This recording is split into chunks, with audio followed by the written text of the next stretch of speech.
আমার আর দেশে যায় লাভ নাই।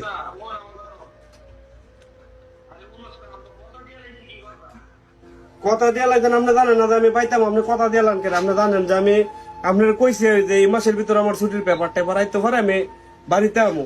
হ্যাঁ, আপনি আমার এখন ফোন দিয়ে কইতেছেন যে বছর খানে পড়াইতাম। আইসি সৌদি আরব আজকে কাল গাইছি 7 বছর হয়েছে।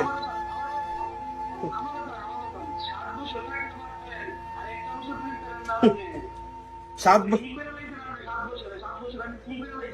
না, এখন একটা কথা বালা কইছেন যে 7 বছর কি করেছে, আমি কিচ্ছু করছি না। হ্যাঁ, আমি কিচ্ছু যদি না ওই করে তাই তো এখন আর আমার লাগি বলেছেন কিতেন যে আমি 1 বছর পরে বাজে তেমন টাকা লাগবে আমার। ঠিকই আছে, 7 বছর কিচ্ছু করতেছি না ফোন। এই কি হইছে? কি হইছে রে?